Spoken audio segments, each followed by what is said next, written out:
Class 11 higher secondary first year final exam দি থকা সকলো ছাত্ৰ ছাত্ৰীকে ধন্যবাদ জ্ঞাপন কৰিছোঁ। তো মৰমৰ ছাত্ৰ ছাত্ৰীসকল, তোমালোকৰ 17 মাৰ্চ তাৰিখে আছে হিষ্ট্ৰীৰ পৰীক্ষা। হিষ্ট্ৰীৰ পৰীক্ষাত কোনখিনি কুৱেশ্যন আহিব এইটো ভিডিঅ'ৰ মাধ্যমেৰে আলোচনা কৰিম। তোমালোকে ভালদৰে চাই লোৱা, লগতে তোমালোকক উত্তৰকেইটাও লিখাই দিম। তোমালোকে ভালদৰে এইকেইটা কুৱেশ্যন নোট কৰি লিখি লোৱা। এইকেইটা তোমালোকৰ পৰীক্ষাত আহিব। নতুনকৈ চেনেলটো ছাবস্ক্ৰাইব কৰি নটিফিকেশ্যন বেলটো অলপ ক্লিক কৰি দিবা, এনেকুৱা ধৰণৰ ইম্পৰ্টেণ্ট ভিডিঅ'সমূহ পাই থাকিবলৈ। আৰু আমাৰ হোৱাটছআপ চেনেলত জইন হোৱা তোমালোকে ডেছক্ৰিপশ্যনৰ লিংকটো দি থোৱা আছে, তাত বহুতো ষ্টুডেণ্ট জইন হৈ আছে। ঠিক আছে, তো এতিয়া আমি আৰম্ভ কৰিছোঁ, লেটছ গো। তো মৰমৰ ষ্টুডেণ্টছ, তোমালোকে চাব প্ৰথমটো কুৱেশ্যন তোমালোকৰ পৰীক্ষাত আহিব। প্ৰথমতে লং কুৱেশ্যন আহিছে, এইটো তোমালোকৰ পৰীক্ষাত আহিব।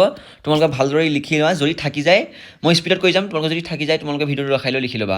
প্ৰথমটো কুৱেশ্যন কৈছে যে আমি কিয় কওঁ যে প্ৰাকৃতিক সাৰ আৰু উচ্চ হাৰৰ খাদ্য উৎপাদন প্ৰাচীন নগৰীয়া জীৱনৰ একমাত্ৰ কাৰণ নহয়।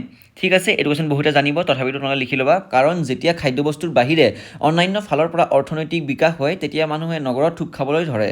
নগৰীয়া অৰ্থনীতিয়ে খাদ্যদ্ৰব্যৰ উৎপাদনৰ বাহিৰে ব্যৱসায় বাণিজ্য, বস্তু নিৰ্মাণ বা তৈয়াৰ কৰা আৰু চাকৰি জীৱিকাকো সামৰি লয়। নগৰৰ বাসিন্দাসকল আত্মনিৰ্ভৰশীল নহয়, আন নগৰ বা গাঁৱৰ উৎপাদনৰ ওপৰত নিৰ্ভৰশীল। উদাহৰণ হিচাপে, বনোৱা যিটো তেওঁ নিজেই বনাব নোৱাৰে। তেওঁ চিলমোহৰ বনোৱা ৰঙীন পাথৰনো ক'ত পায় সেইটো নাজানিব পাৰে।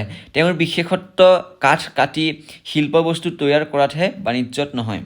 ঠিক আছে, ব্ৰঞ্জৰ হাতিয়াৰ বনোৱাজনে তাম আৰু টিন বিচাৰি আঁতৰলৈ যাব নালাগে। তদুপৰি তেওঁক নিয়মীয়াকৈ ইন্ধনৰ বাবে কয়লাৰ প্ৰয়োজন হৈছিল। এইদৰে উৎপাদনৰ বাবে শ্ৰমৰ ডিভিজন অফ লেবাৰ নগৰীয়া জীৱনৰ এক বৈশিষ্ট্য। ঠিক আছে, এইটো তোমালোকে চাব লাগিব। এই গোটেই উত্তৰটো তোমালোকে লিখি লোৱা, ভালদৰে লিখি লোৱা। মই তোমালোকক ভালদৰে দেখাই দিছোঁ, তোমালোকে লিখি ল'বা। ঠিক আছে, কিবা বুজি নাপালে তোমালোকে কমেণ্ট বক্সত জনাবা। তাৰ পাছতে আহিলে নেক্সট কুৱেশ্যনটো, অঘৰী পশুপালকবোৰ কিয় নগৰীয়া জীৱনৰ বাবে বিপদজনক নহয়? অঘৰী পশুপালকবোৰ কিয় নগৰীয়া জীৱনৰ বাবে বিপদজনক নহয়? তো উত্তৰটো চাবা, অঘৰী পশুপালকবোৰ নগৰীয়া জীৱনৰ বাবে বিপদজনক নহয় কাৰণ তেওঁলোক গাঁও অঞ্চলতে জীৱ জন্তু চিকাৰ কৰি ঘূৰি ফুৰিছিল। তেওঁলোকে নগৰত বাস কৰা লোকসকলক কেতিয়াও অশান্তি কৰা নাছিল। এইটোৱে হৈছে ইয়াৰ উত্তৰটো। পৰীক্ষাত তোমালোকৰ 1 নম্বৰ বা 2 নম্বৰ আহিলে ধুনীয়াকৈ তোমালোকে লিখি দিবা। ঠিক আছে, আৰু তোমালোকৰ নেক্সট কুৱেশ্যনটো আহিলে, মানুহ সম্ভৱ বন মানুহৰ পৰা বিৱৰ্তিত হৈছে, ব্যাখ্যা কৰা। এইটো ব্যাখ্যা কৰা তোমালোকৰ পৰীক্ষাত আহিব। মানুহ সম্ভৱতঃ বন মানুহৰ পৰা বিৱৰ্তিত হৈছে, ব্যাখ্যা কৰা। ঠিক আছে, তাৰপিছত ইয়াৰ উত্তৰটো চাবা, হোমিনিডসকলৰ অন্তৰ্ভুক্ত আছিল বন মানুহবোৰ। বৈজ্ঞানিকসকলে তেওঁ প্ৰজাতিবোৰক দিয়া নামবোৰ প্ৰকৃততে গ্ৰীক বা লেটিন ভাষাৰ অষ্ট্ৰাল, লেটিন মানে দক্ষিণ ফালৰ, পিথেকছ গ্ৰীকৰ, এইটো শব্দটো গ্ৰীকৰ হয়, অৰ্থ বন মানুহ, অৰ্থটো ইয়াৰ পিথেকছ মানে হৈছে বন মানুহ। এই ধৰণৰ আদিম মানুহ বন মানুহৰ দৰে আছিল। হোমৰ তুলনাত বন মানুহৰ মস্তিষ্ক আপেক্ষিকভাৱে সৰু। ইংলিছ মিডিয়ামৰ ছাত্ৰ ছাত্ৰীসকলে তোমালোকে গুগল ট্ৰেঞ্চলেটৰ ইউজ কৰি এইখিনি ইংলিছলৈ কনভাৰ্ট কৰি ল'বা। ঠিক আছে, মই আছামিছত কৈ দিছোঁ, তোমালোকে ডাইৰেক্ট মই কালি কৈ দিছোঁ, গুগলত যাবা, গৈ লৈ গুগল ট্ৰেঞ্চলেট চাৰ্চ কৰিবা, তাত তোমালোকে ট্ৰেঞ্চলেট কৰিবলৈ পাবা ইংলিছত। বহুতো ষ্টুডেণ্টে এইটো ব্যৱহাৰ কৰি আছে। তাৰপাছত আহিলে, গুৰিৰ দাঁতবোৰ ডাঙৰ আৰু হাতৰ দক্ষতা সীমিত আছিল। ইয়াৰ থিয় হৈ খোজ কঢ়াৰ ক্ষমতা অধিক নাছিল, কাৰণ সেইবিলাকে তেতিয়াও বেছিভাগ সময় গছৰ ওপৰতে কটাব লগা হৈছিল। সিহঁতৰ গছৰ ওপৰত জীৱন কটাবৰ বাবে আৱশ্যকীয় অনেক বৈশিষ্ট্য আছিল। এইটো হৈছে ইয়াৰ উত্তৰটো। কুৱেশ্যনটো সুধিছিলে তোমালোকক মানুহ সম্ভৱতঃ বন মানুহৰ পৰা বিৱৰ্তিত হৈছিলে। তো এইটোৱে হৈছে ইয়াৰ ব্যাখ্যাটো। তোমালোকে ভালদৰে গোটেইটো চাই লোৱা। নেক্সট কুৱেশ্যনটো আহিলে, ৰোমান চৰকাৰে কিয় ৰূপৰ মুদ্ৰা তৈয়াৰ কৰাটো বন্ধ কৰিছিলে? কোনটো ধাতু মুদ্ৰা তৈয়াৰ কৰিবৰ বাবে ব্যৱহাৰ কৰিছিলে? তো এইটো পৰীক্ষা 2 নম্বৰ আহিব। 2 নম্বৰ তোমালোকে ডাইৰেক্ট পাই যাবা, তোমালোকে চাই ল'বা। এইটো কুৱেশ্যন এইটো তোমালোকে পৰীক্ষা আহিলে তোমালোকে ডাইৰেক্ট লিখিবা যে ৰোমান চৰকাৰে ৰূপৰ মুদ্ৰা তৈয়াৰ কৰা বন্ধ কৰিছিল কাৰণ চৰকাৰৰ হাতত প্ৰয়োজনীয় পৰিমাণ ৰূপ নাছিলে। তেওঁলোকে সোণৰ মুদ্ৰা তৈয়াৰ কৰিবৰ বাবে ব্যৱহাৰ কৰিছিলে। তো এইটোৱে হৈছে ইয়াৰ উত্তৰটো। ৰোমান চৰকাৰে ৰূপৰ মুদ্ৰা তৈয়াৰ কৰা বন্ধ কৰিছিলে কাৰণ চৰকাৰৰ হাতত প্ৰয়োজনীয় পৰিমাণ ৰূপ নাছিল। তেওঁলোকে সোণৰ মুদ্ৰাৰ তৈয়াৰ কৰিবৰ বাবে ব্যৱহাৰ কৰিছিলে। কুৱেশ্যনটো তোমাক সুধিছিলে, ৰোমান চৰকাৰে কিয় ৰূপৰ মুদ্ৰা তৈয়াৰ কৰাটো বন্ধ কৰিছিলে? কোনটো ধাতু মুদ্ৰা তৈয়াৰ কৰিবৰ বাবে তেওঁলোকে ব্যৱহাৰ কৰিছিলে? তো তোমালোকে এইটো উত্তৰ ধুনীয়াকৈ লিখি দিবা পৰীক্ষাত।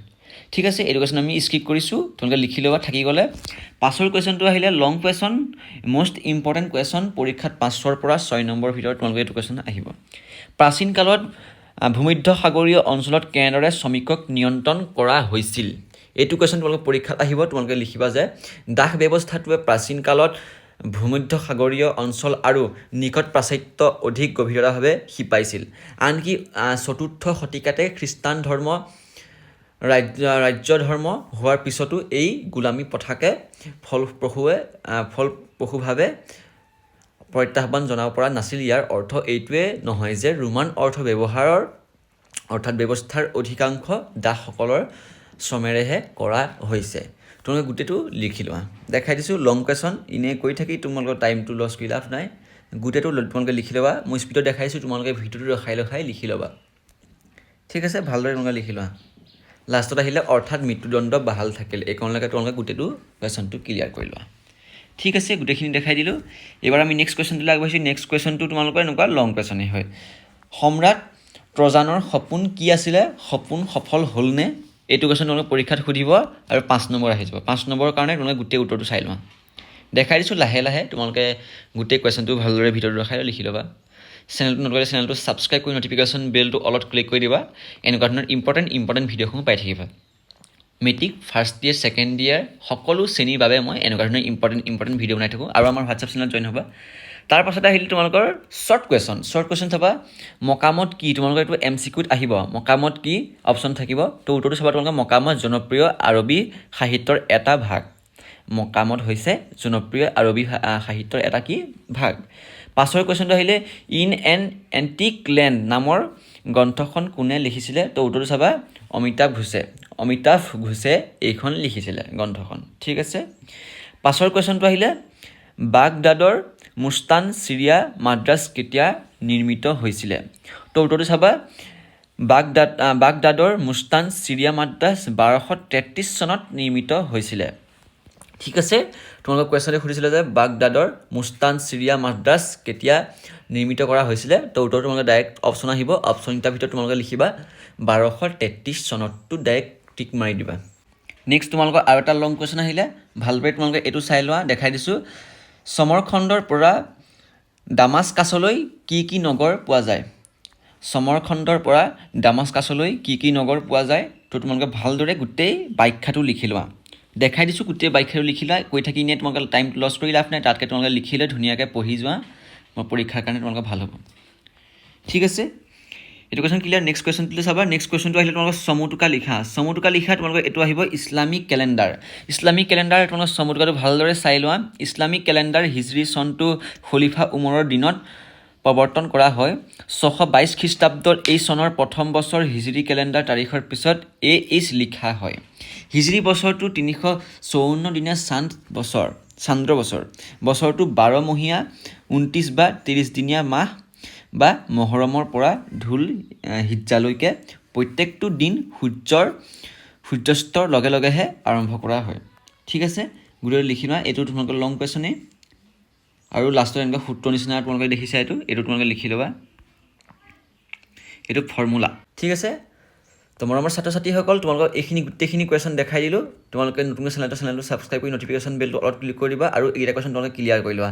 আৰু অলৰেডি মই 2টা পাৰ্ট বনাই থৈছোঁ হিষ্ট্ৰী, তোমালোকে সেইকেইটা চাই ল'বা। সেইকেইটা চাই তোমালোকে ভালদৰে এক্সামত বহিবা। তো আজিলৈ ভিডিঅ'টো ইমানেই। ধন্যবাদ। জয় আই অসম।